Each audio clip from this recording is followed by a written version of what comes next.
Hello, we're here with another segment of Diary of a Double. A Diary of a Double is the year-long program that Antonio will do for his two-way crossing of the English Channel in September 2021. That's 67 kilometers between England and France to England, nonstop, 67 kilometers. Welcome, Antonio. Great, Steven. Yeah. Buenos días, buenas tardes, buenas noches, depending on what time they're seeing each other. Yeah, Okay. yeah. And where are you right now? I'm in Mexico City. Okay. Um, I live in Mexico City, which has different advantages. One of them is that I live in altitude. So Okay. it's really nice when I go to sea level. You can really feel the difference of training at this height. As any other metropolitan area, you have to deal with the traffic and the congestion. Not as bad as LA, I have to say, but here's where I live, and I train in Mexico City, and in a radius of about 2 hours from Mexico City, in other pools and rivers. Got it. And for listeners who don't understand high altitude training, and usually high altitude is considered, at least in the swimming world, about 2,000 meters or 6,000 feet above sea level. Most Olympic swimmers do, and many Olympic athletes do high altitude training. And so that's what you just naturally can do in Mexico City, correct? Yes, and it's really nice. You can feel, you really feel it when you go. You feel it when you do, when you run, but when you swim, the difference is much bigger. I Oh, don't know really? why. You probably know better than I why. Has to be something in your metabolism that with swimming you really feel, that you have your lungs expand when you go into sea level. Yeah, yeah. And for people who aren't familiar with Mexico City, I mean, how high is Mexico City from sea level? About 2,300 meters. Okay, so it is this typical high altitude training. Yes. Yeah, and then you said within a 2 hour radius, so that includes both pool and in open water. No, I go. My mother lives in Cuernavaca, which Okay. is about 1,000 meters lower, and I have and I have a pool there where I swim in Cuernavaca, and then there is the river that people are going to be listening when I tell about Las Estacas, and it's a river, and that's about an hour and a half from my house, and it's really nice because you go obviously with the current, but then you have to go back up. So Rafa really likes us to do some against the current training. You never, in open water swimming, there's going to be more than once that you're going to be facing currents that are against you. Yeah. So that's a good challenge when we go Yeah. there. I'm glad you mentioned Rafa. Can you explain who Rafa is and how you and him work together? Yes, Rafa came to my life after I did the Tsugaru channel. Um, I don't know if you remember, but my left shoulder was really injured, Mhm. and so when I came back to Mexico, I decided I needed to do something because I started with Gibraltar and the Ocean Seven, and then it went to Tsugaru, but the next one was going to be Molokai, and I Oh, knew Molokai was gonna. I never thought it was going to be 23 hours, but I knew it's going to be longer than Tsugaru, and obviously Gibraltar. So we started working with him and another coach, Ricardo Duron, and he first complimented Nora with my strength exercises and more of the mechanical part of my swimming along with Ricardo. And then after I finished Ocean Seven, he and I agreed that he would be my coach. I have to say that I'm very lucky because he stopped coaching other athletes, and so I'm his only athlete. oh, So wow. yeah, it's really nice. It's really Yeah, nice to have a coach for your own, yeah, and so we get along very well. He is probably, without insulting any of my previous coaches, he's probably the coach that I know that is most knowledgeable. You know, sometimes coaches just tell you to do a set this, a set that. And I always ask him questions. And so he explains to me the physiological part of each one of our workouts. And, you know, we've been doing really well. I mean, a good example is that the back and forth of Catalina last year. So we train every day. He's from Uruguay. Okay. And he's also my partner in the consulting firm. He knows a lot about physical activity. Okay. And we have a program for schools where we do physical activity. So we're first of all, we're friends. We're partners in the consulting firm, and he's my coach. He works with me. He comes to the house, and I have a weight room here in my house. So that's really good, because it becomes very specific of what we do in weight training. One of these days, I'll take some videos and I put them on social media, and so people can know what we do on strength, because for me has been a big change. Okay. Okay. So he's not only your swimming coach, so he gives you your swimming sets, and he also explains to you what is happening physiologically. Does he also provide you with the dry land training too? Yes. Yeah. Okay. The right line training. The only two things that he doesn't do is my stroke. I have another coach for stroke. His name is Ricardo. Uh-huh. And Ricardo also does muscle activation technique on me. Okay. So I keep my muscles in order. Yeah. Yeah, but Rafa, I feel one of his strengths, besides swimming, is that he knows, for the first time in my life, you know, and I've been doing weight for many, many years, he has targeted the right muscles that I need for swimming. Got And it. it's not for bodybuilding. I don't want to be, and sometimes that happens, with some of the athletes. They're more concerned of the way they look than on, working the muscles that are going to be helping them in their workouts. Yeah. For example, my shoulders used to hurt. I mean, there were some nights that I couldn't sleep, Oh, even when I really? was younger. I remember in our younger days when we did the 20,000 meters a day, and Rafa has strengthened in my shoulders. No more injuries. Oh, Injuries great. are gone. So I'm really happy about that. Yeah. And for, again, listeners who don't know, Antonio did mention the Ocean Seven, which are 7 channels around the world. He mentioned the Strait of Gibraltar, which is about 14 kilometers between Spain and Morocco. Then he mentioned the Tsugaru Channel in Japan, that's in the northern part of Japan. Point to point, it's only about 20 kilometers, but because of the way the currents flow, you're probably swimming 35 or more kilometers. And then he mentioned Molokai. Molokai Channel is a very tough channel, 42 kilometers between the island of Molokai and Oahu, which took Antonio 23 hours, correct? 23 hours and 18 minutes. Yes. And knowing Antonio's background and knowing what the average swim is, Antonio should have been probably 12, 13, maybe 14 hours on a bad day. And you had 23 hours. Yeah. When you got to the 12-hour mark, what were you thinking? No, you know what happened is that when I got to the 10th hour, I started about 4 o'clock in the afternoon. So about 2 o'clock in the morning, I got into the 10th hour, and I asked Nora and Ariadna, Nora, my coach at that time, and Ariadna, my doctor, I said, how far have I gone? And they said 40%. You're not even in the middle. So just imagine at that time of the night, and realizing that my longest swim had been 18 hours, my first crossing of the English Channel, which was really tough too. It was 18 hours. And all the things that happened in my mind, I mean, I just said, wow, I mean, it's going to be about 24 hours. And that was difficult. Mentally, it was very difficult because, when I guess all of us who do, and one thing it's important, Stephen, is that I don't regard my 23 hours to be something special.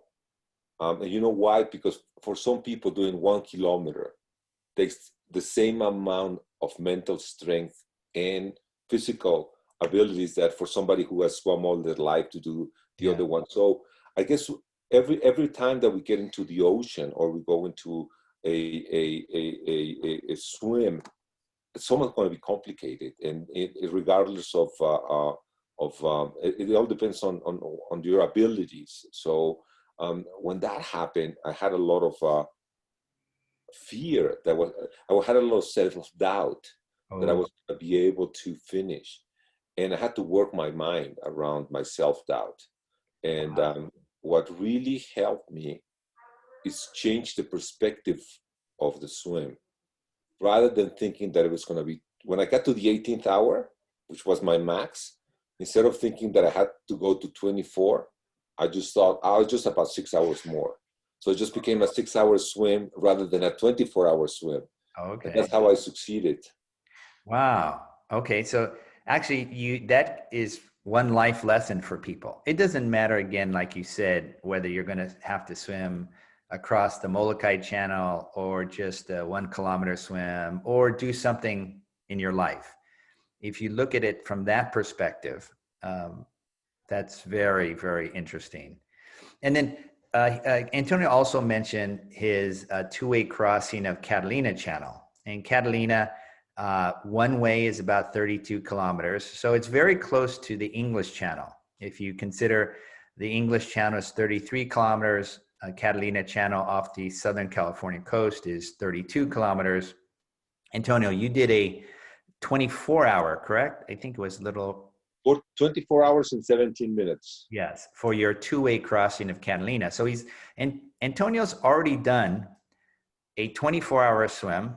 He covered 64 kilometers. Um, but there is a big difference between the Catalina Channel and the English Channel. And can you Definitely. explain that? Yeah, yeah. Catalina has, I guess, several things that are different at the channel.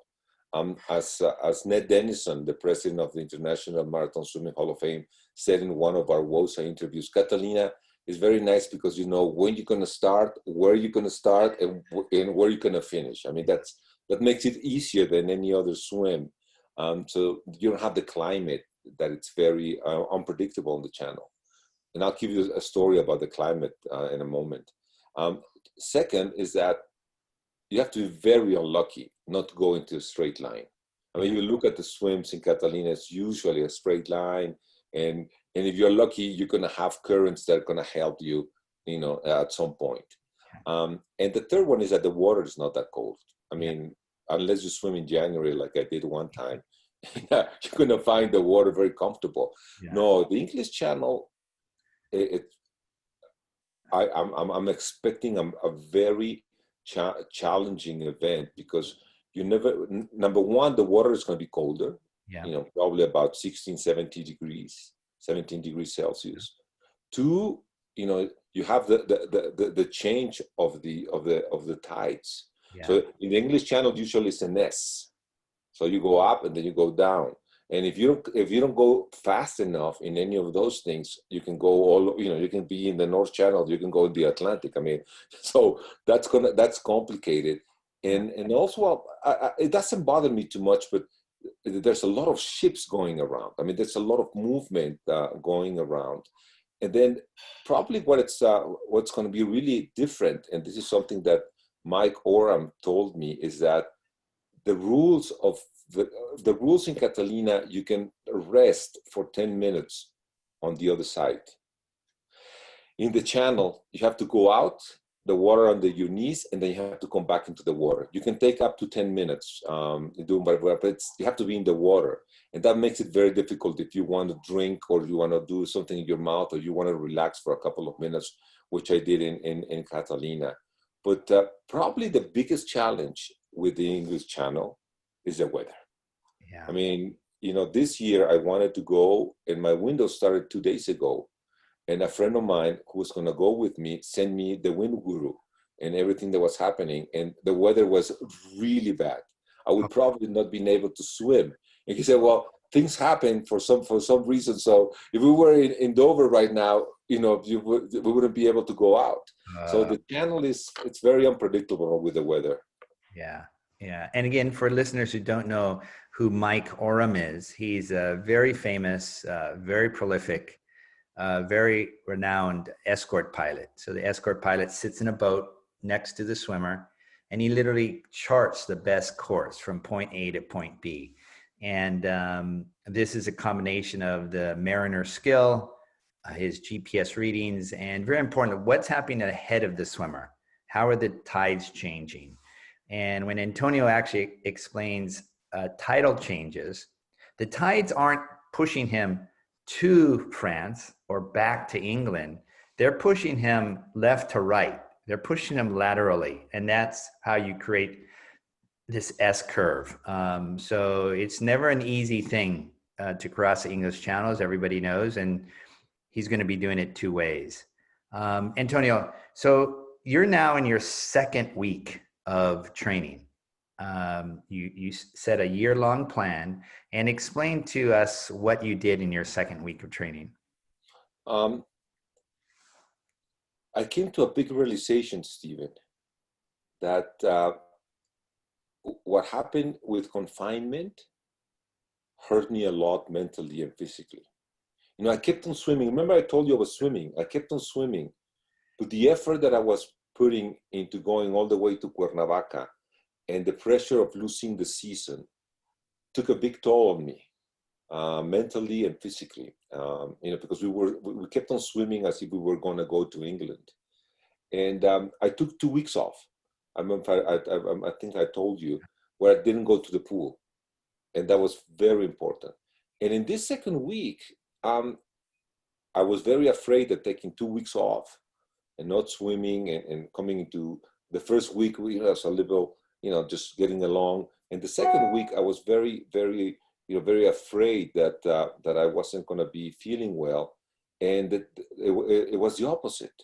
You know, what Rafa explained me is that we came from 2 weeks of, you know, not doing nothing because I was running and biking, but no swimming.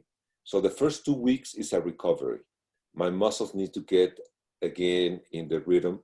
I'm not doing that many meters. I'm doing about 3,000, 3,500, 6 weeks, 6 days a week. Okay. And we're doing some tests. We tested how I felt going at 1,500. I had my first hour. Rafa loves to do once in a while, 1 hour. So this week was very nice because I didn't have a goal. You know, as the season progresses, I will have to increase the number of meters that I swim in 1 hour. My first hour was 3,250 meters, which was, you know. Yeah. So on this 1 hour test, are you going all out, or are you going the pace that you intend to swim during your two-way English Channel crossing? I'm going mentally, it's a pace that I will have to hold Okay. for the whole event. Got it. And one thing that's been really interesting is that Rafa and I have created sort of a chart of how I feel in the pool and how that time in the pool transfers to the water. Because when you're at the ocean, if you're doing a 140, if you can keep 140, 135 in the pool, you're not going to be able to do that in the ocean. Yeah. I mean, people, you know, think if I do this, I'm going to go into the ocean and do that. No, that doesn't happen. At least not something that I've experienced in my 20 years open water swimming. So we have a feeling of what the rhythm is. So this 3,000, this hour has to have the same feeling in terms of rhythm, but as the season progresses, I should be able to go faster. Got it. And yeah, go ahead. Yeah, and sometimes I hear a marathon swimmer call that pace my all-day pace, a pace you can literally swim all day long. And in addition to this 1 hour test, what other kinds of sets are you doing in the pool? It all depends on the day and, you know, where are we sitting in the season. But this week, you know, there were 3 things that were relevant. Number 1 was the hour, and then we have another one that Rafa loves, that you warm up and then you go at 400 at almost your maximum anaerobic aerobic threshold. So for me, it's about 145 beats per minute. Okay. And then you go 6 100s this week Yeah. at my at my crossing pace. Got it. This week was 140. Got it. And I have to be 140. I mean, this important thing is you can go Oh, faster. exactly 140. 140. Okay. And one thing that's very important, you cannot see the pace clock on the 50. Really? Okay. So it has to be feeling. I mean, Yeah. that sounds easy, you know. So for some people, 140 might say, you know, that's an easy pace. But to get that in the clock, and you know what happened? That's something that it really showed when we did Catalina, because I almost did negative splits in Catalina when I did back and forth. I kept the same pace, almost the same pace for 24 hours. Wow. And in open water swimming or in any swim that you're, you know, the kilometer, the 5, the 10, my idea is that you have to be able to keep the same pace. Yeah. Because if you go out too fast, you're gonna die. Yeah. If you go too slow, you know, the currents, at least in open water swimming, they're gonna be tough with you. So you have to be able to keep that pace that you can hold for the longest time possible. Yeah. And then the third one is something that he likes and I don't like. It's yes, you know what it is? Is that you have to go, like, for example, 12.5 really, really fast, and then go 12.5 or 25 or 37.5 slow. And you have to go slow. And the important part is not the hard part. The important part is the slow part, because that's Oh, the way you're getting your muscles to understand those changes of pace. And so that you know that keeps me motivated. And then we always usually do this week we started with a long swim, which was only about 6 kilometers long. okay. Nothing fancy. Okay. I have so many questions. One is, what do you call that? First of all, do you swim in a 50-meter pool, a 25-meter pool? What is the pool? When I swim in Mexico City, I swim in a 50-meter pool. Mhm. And when I swim in Cuernavaca, I swim in a 25-meter pool. Got it. Got it. And Rafa is coaching you in both locations. Yes. Okay. Okay. And do you use any kickboards, hand paddles, pool buoys, any kind of equipment? Yeah. I don't use kickboard. I don't like kickboard, and Rafa doesn't like kickboard. But I use my Finnish snorkel. Okay. And Finnish has some paddles Yeah. that they don't they don't hook. So agility paddles, I think they're called. Yeah. So if you do that, your stroke is not right, the paddle is going to go off. Yeah. So you have to be very. You have to focus. And when I do my kicking, I use my fins and a snorkel. Got it. Got it. That's what I use. What is the brand of your fins? Everything is Finnish. Okay. I use Finnish. Yes. Okay. And again, just so people understand what we're talking about, the Finesse agility hand paddles, they don't have any connection to your wrist or your finger. You just have to slide your hands into these yellow colored paddles. And if you pull correctly, everything goes well. And if you even slightly turn your hand so you're not catching the water or pulling the water properly, it's easily falls off. So very easily, these hand paddles are a very good way to teach you how to swim properly. And then he also mentioned it's the front mounted snorkel. Again, this is very good because it keeps your head and your spine in line. And again, if you're going to swim 67 kilometers, the last thing you want to do is swim more than 67 kilometers. You want to swim. Yeah. Complete the No point more. as you want. Yeah. Yes. Yeah. And then the fins that he has are very good to actually help increase your ankle flexibility. And this is also very good, especially as we age. And that was the other question I want to ask you. What do you do? A lot of stretching or calisthenics? What do you do to help you? I know you were talking about strength building, but what about just general flexibility? I'm not very flexible. I have to admit, I've never been. But we do a lot of we do sets with my body, like, I don't know how you call it in English, that you put your hands like that in the floor and you have to hold yourself. Okay, plank. Then, Plank. yeah. Then we do a lot of exercises with my body to, especially when I want to warm up. Okay. And in the mornings, we do about 10, 15 minutes of that. And then we have days that those sessions are longer.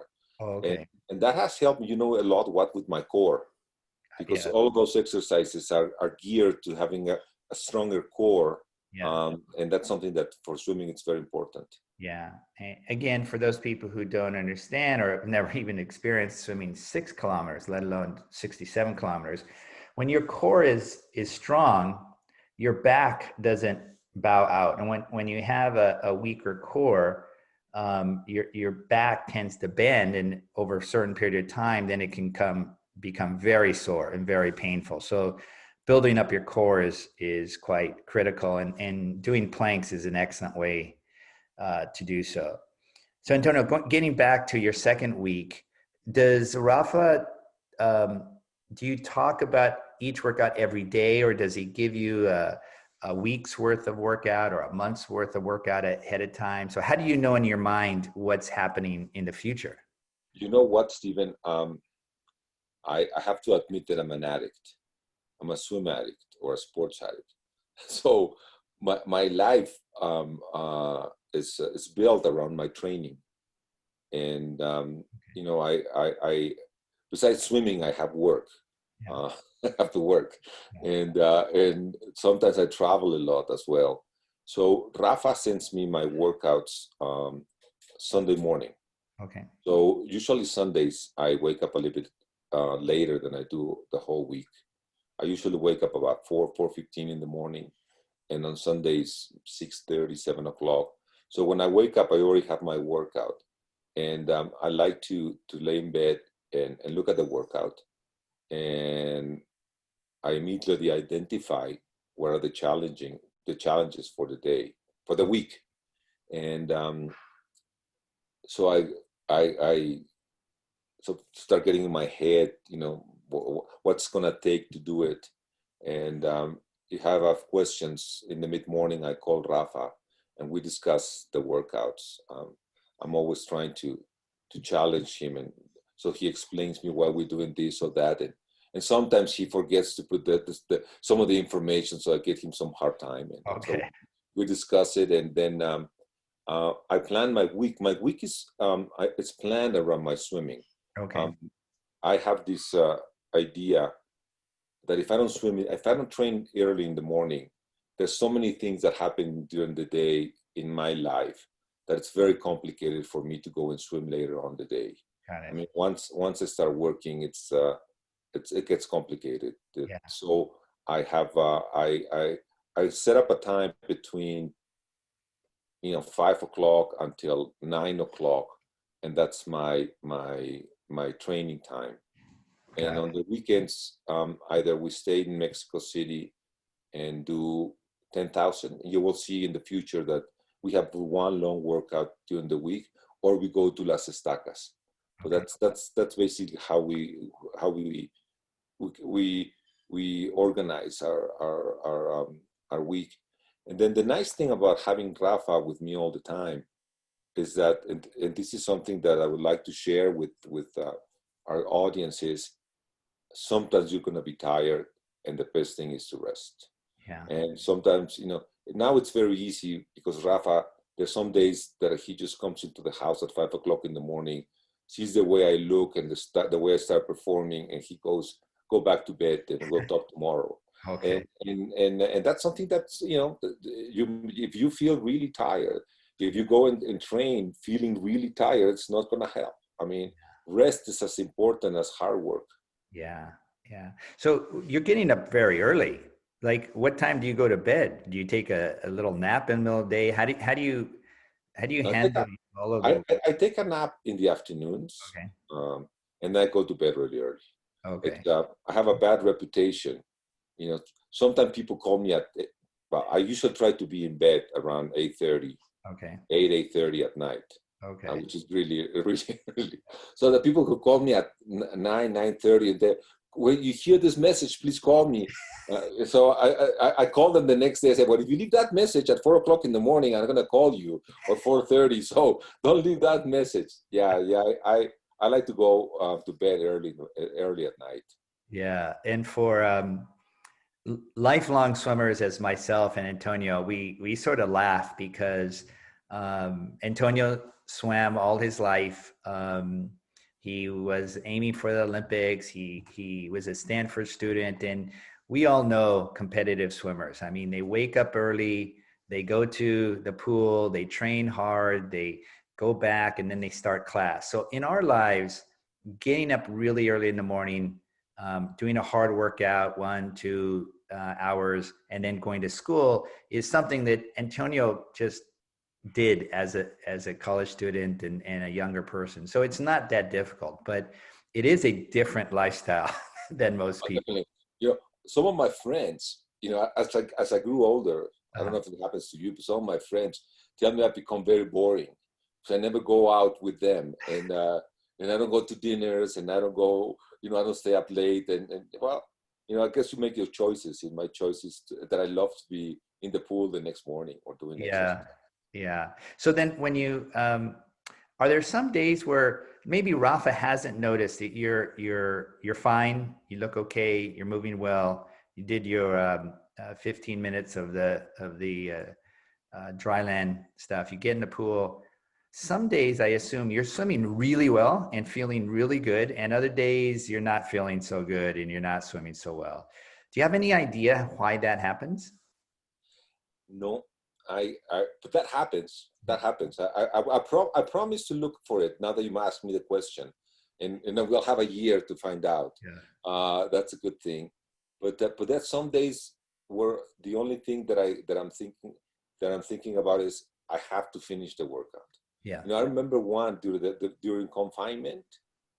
There was one day that I needed to do 15,000 meters in a 25-meter pool, and I was feeling so bad, so bad.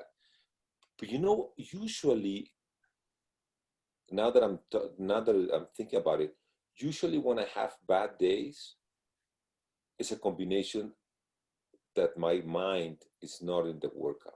Oh, okay. When I have a lot of stress in my job or I have problems that I need to solve, um, I see that relationship that the stress doesn't help me, and it's more in my mind. You know, you're always tired. I mean, when you're in the middle of the season, you're always tired. I mean, there's no way you're not going to be Yeah. tired. But it's more. It has a combination, has to do with the mind. But I'll keep track on that. That's a good question. Yeah. And I think what you also mentioned too, that, once you're in the water, you want to finish it. And I think that mentality, I've seen it time and time again. Doesn't matter whether it's Olympic champion or someone who crossed the English Channel. They don't take shortcuts. Some people say, well, you've already done 10,000 meters. Why do you have to do 12,000 meters? And they say, it's enough, and they stop. But I always see the difference between those people and the champions, the people who set records and do things. And they might be tired at 10,000, but they, like you, they say, I've got just 2,000 meters to go, and they finish. And I think that probably holds true in every human activity, just those people who stick it out. So you're now finished with this week's workout. Yes.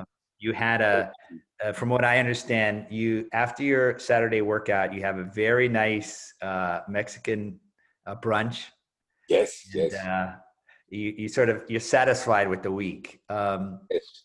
Just out of curiosity, what did you have to eat? Well, you know, I'm about to go eat. Oh, okay. Yeah. Right. You know, we in Mexico we eat around this time of the day, about 2 o'clock. Okay. Today, Lucia is cooking something special that I like. It's like a broth with a lot of vegetables and meat, and we'll have rice. And I like corn, so she put some corn there. I promise not start drinking in our interviews until later in the day and later in the season. But I had my little shot of tequila, Herradura Blanco, and one Corona. And today, I'm since it's Saturday, I'm gonna drink some Cabernet Sauvignon from the old country, from Oh, Napa okay. Valley. So Oh, yeah, that's I'm gonna enjoy it. But you know, the nicest thing is that I know that tomorrow I don't have to wake up yeah. to go swimming, and so it's a very relaxing way to finish the day and starting the weekend. Absolutely. I mean, it's, I saw this big smile on your face when you're talking about the meal that you're going to have and the Yeah, corn and the tequila and that you just, and that's an important part of training. I mean, if you don't enjoy it and you don't celebrate these little victories day by day, it doesn't work out in the long run. definitely. And you know, as you know, you and I have been swimming for all our lives, and that's as you say. I mean, at least in my case, as I grew older, um, all the small things become more important. I mean, it's not the big goal, not the Olympics, not the Olympic Yeah, medal. It's all the little things and how you enjoy the journey of your life, yeah. and um, and that's something that I've learned, and I enjoy it. Great, great. I love that message, enjoying the journey. And so, Antonio, we'll continue the Diary of a Double with you next Saturday, and look forward to learning what your third week of training Perfect. is. Okay, Thank thank you. you. Take care.